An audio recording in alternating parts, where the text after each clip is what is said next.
We're going to talk about the French Revolution today, and it's a long one. There's a lot that goes into the French Revolution, so we're going to break it into two parts. So this is going to be the first part, kind of the lead up to and the beginning portions of that French Revolution. So to understand the French Revolution, we have to really get at Enlightenment ideas, and more specifically this idea of classic liberalism and liberal thinking as it's defined in philosophy, and that is focused on two key elements. That is liberty and equality, this idea of kind of natural rights and the right of people to have liberty and some sense of freedom.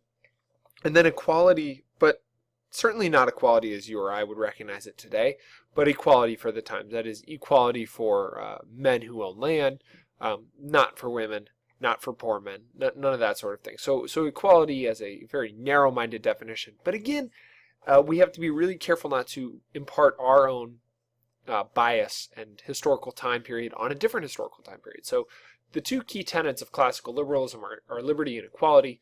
And these ideas start to come forward. They have been around for a long time. They existed in ancient Greece, but they really get redeveloped during the Enlightenment through people such as Voltaire and Montesquieu and Locke and Hobbes and Beccaria and Wollstonecraft. And so these ideas start to fester again, and they really inspire this French Revolution.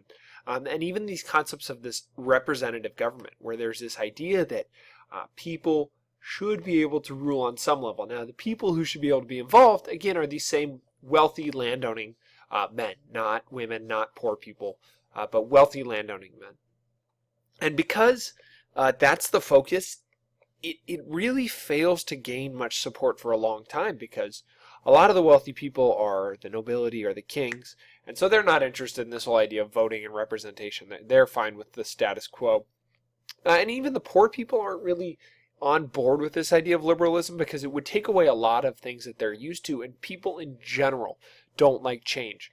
So you have this kind of small niche group for a long time, even through the Enlightenment, that have these classical liberal ideas festering in their groups, and it takes a long time before that starts to break out, and we begin to see it during this French Revolution. So let's get a sense of what the French Revolution, or the French society, looked like before the Revolution. It's broken down into three estates very simply. You have the first estate, which is the clergy, people who work for the church. You have the second estate, which is the nobility, and the king and dukes and counts and duchesses and things of that sort. And then the third estate is everybody else, ranging all the way from poor peasant tenant farmers all the way up to doctors and lawyers and craftsmen and business people. So you have this wide range of people in this third estate, and this is how it's divided. Now, getting a little more deeply here, the first estate, which is the clergy again, it represents about 1% of the total population, and they pay no taxes. The second estate represents the nobles, and they make up 2% of the total population, and they pay about 2% of their income in taxes. So although they're making tons of money, they're not paying much of that in taxes.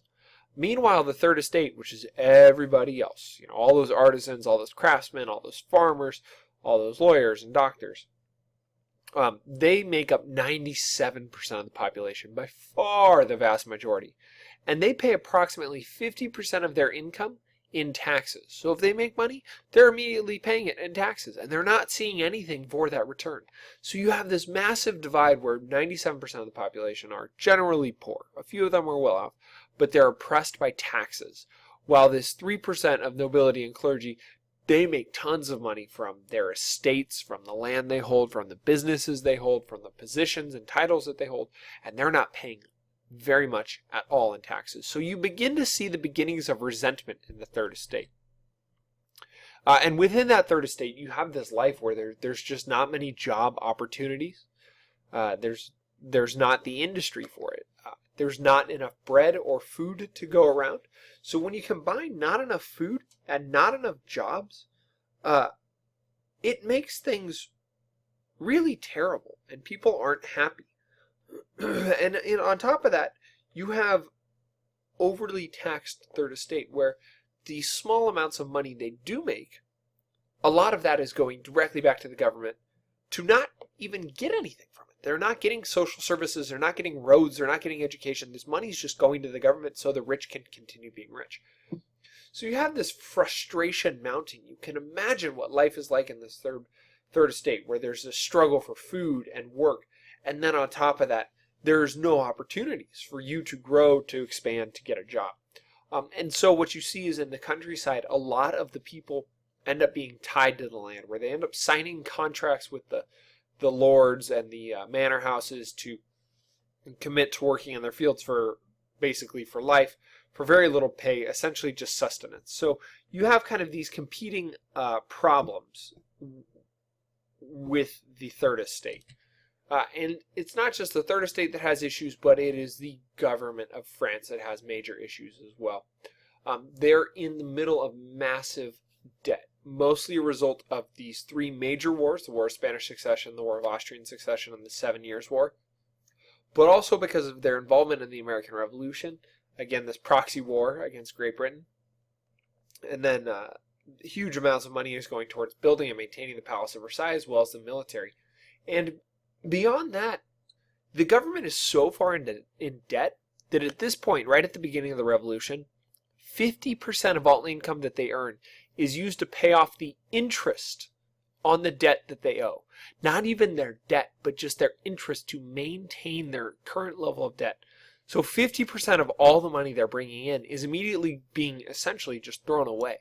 They're not getting anything from that. They're not lowering their debt. They're just maintaining it by paying that interest. So you combine that with I think it's about 6 to 8% of their income goes to the palace. You're looking at almost 60% of their income is gone right off the bat towards really nothing of value, or certainly nothing that people, common people, would find beneficial to them.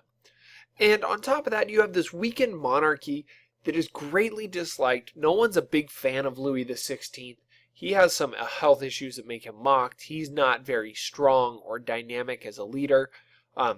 His wife, Marie Antoinette, she doesn't even like him, really. But she's also disliked greatly by the population of France, in large part because she's Austrian, which had been a bit of a rival for France lately, but also because of her frivolous nature. She's spending tons of money. She's living a queen's lifestyle. And at this time, when you're living a queen's lifestyle and people don't have bread, you see frustration and resentment growing.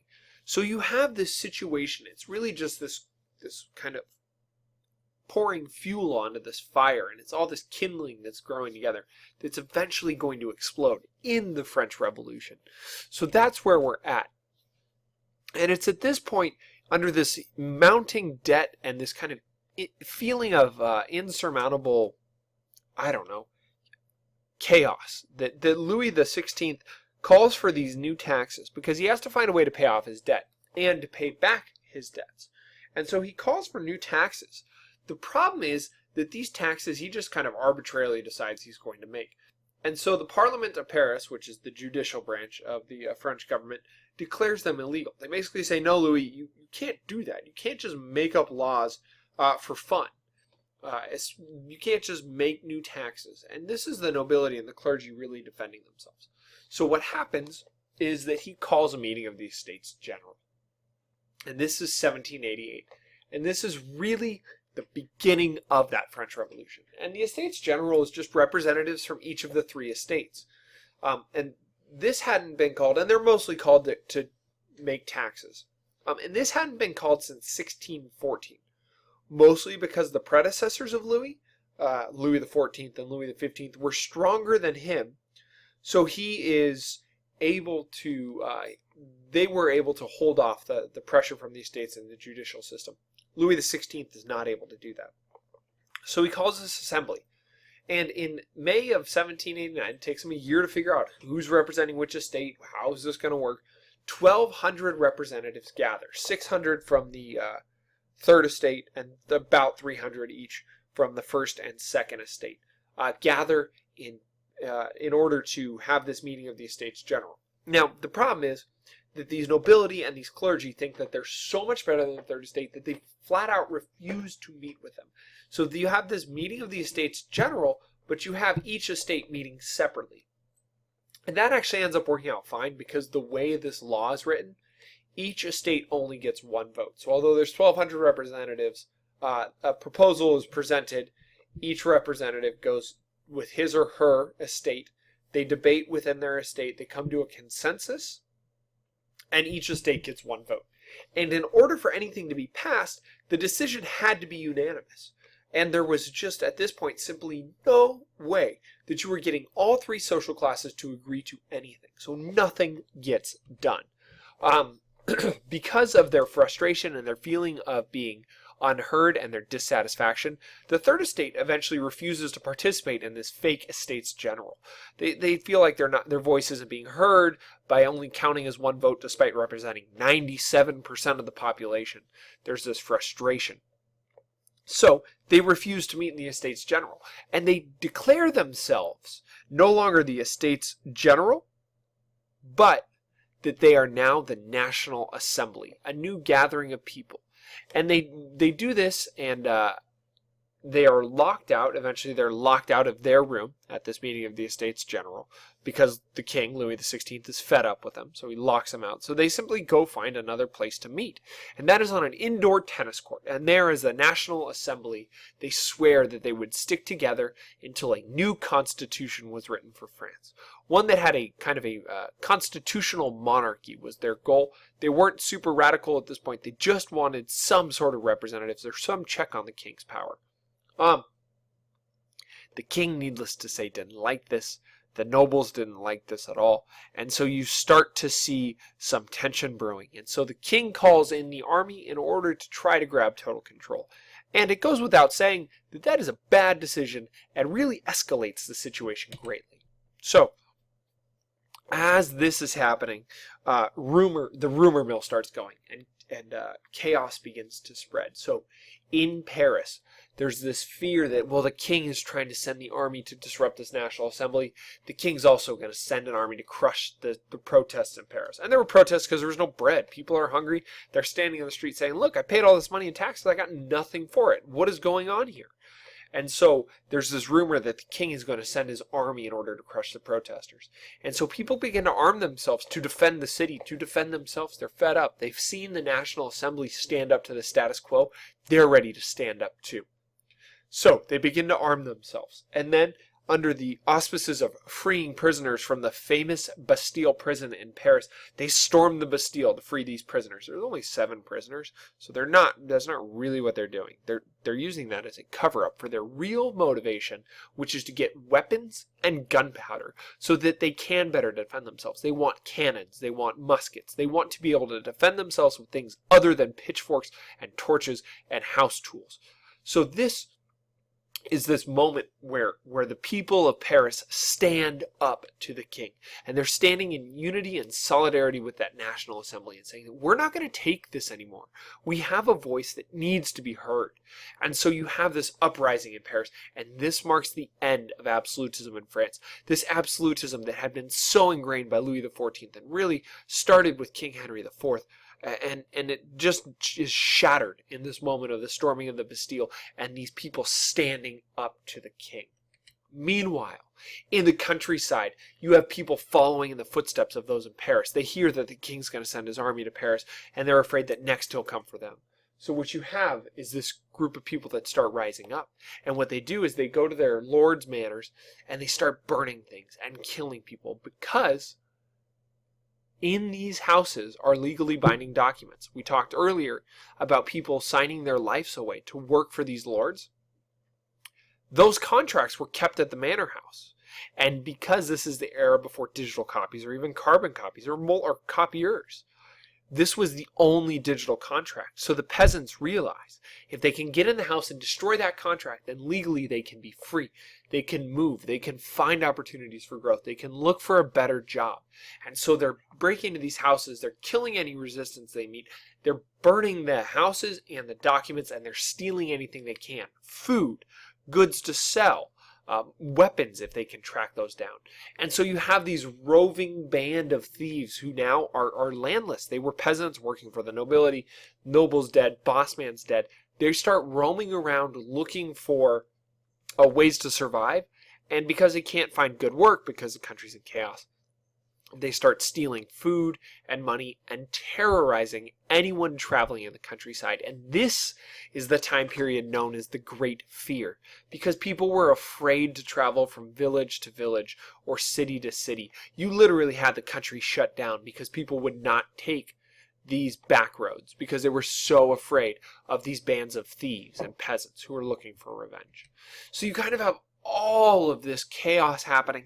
And meanwhile, the National Assembly has met and said, we're going to write a new constitution, without really recognizing how difficult that is going to be. And they're trying to figure out what that's going to look like. What is this constitution going to look like? And what is this new government going to look like? And it is at this time that they write a really famous document known as the Declaration of Rights of Man and Citizen. We shorten that to just Declaration of the Rights of Man. And that's in August of 1789. So this is all happening very quickly. It all spirals out of control really fast. And in this document, there's a number of things that are guaranteed. But liberty, property, security, and resistance to oppression are some of the major ones. And it's embedded in this for all people. And that's what's really unique and really radical about the French Revolution, is that that idea of equality is taken to a new level in France, that all people should have this. Not just white people or people with property, but everyone should have a sense of security and resistance to oppression and should be treated equally. And that's so radical, such a new idea. But despite that, so they've written this declaration. They still don't have a constitution. That's just, hey, this is what we demand. There's this still turmoil and chaos. And on October 5th, there is a march on Versailles because this bread situation still is not resolved. The people of Paris are still starving while the nobles and the clergy are still living their luxurious life. And so, in October, there's this rumor that despite the shortage of bread in Paris, that there's this stock of grain at Versailles that Marie Antoinette is hoarding. And of course she is, because she's this evil Austrian who spends all this country's money and is driving them into chaos. And so in early October on the 5th, a group of thousands of angry, hungry women who cannot make bread for their family or cannot buy bread for their family because it's in such short supply, march from Paris to Versailles. And once they're there, they demand to see the royal family. And when they're told no, they kill the guards and they storm the palace looking for Marie Antoinette. And they terrify the family. And it is at this point that they find her and the family and they take them hostage. They say, we no longer trust you to run this government. We are taking you with us to Paris. And there we will hold you in captivity while the National Assembly sorts out what this is going to look like moving forward. And so now this idea of even having the king begins to get a little bit tenuous, because if you've arrested the king, or at least put him under house arrest along with his whole family, you've really delegitimized any chance he has of holding office and power. And so we see this movement towards this radicalization of the French Revolution. And it really is this difficult time where everyone's trying to figure out what's going on. And that's what leads us to this era of a constitutional monarchy. So for 2 years, you have this time period where the National Assembly is making these liberal reforms. And that ends up with a new constitution in 1790. And beware that there are going to be lots of constitutions written during the French Revolution. But this one in 1790 maintains the king as the head of state. We still have a monarch. But like England, we now have a new lawmaking body that will check the power of the monarch. We have a constitutional monarchy. And in this constitution, the National Assembly will make laws. And the people of the National Assembly are going to be elected by wealthy French men. Again, the people who have these electoral rights are the property owners. Now, everyone has equality and the rights declared in the Declaration of the Rights of Man, but in terms of voting rights, that only goes to wealthy Frenchmen who own property.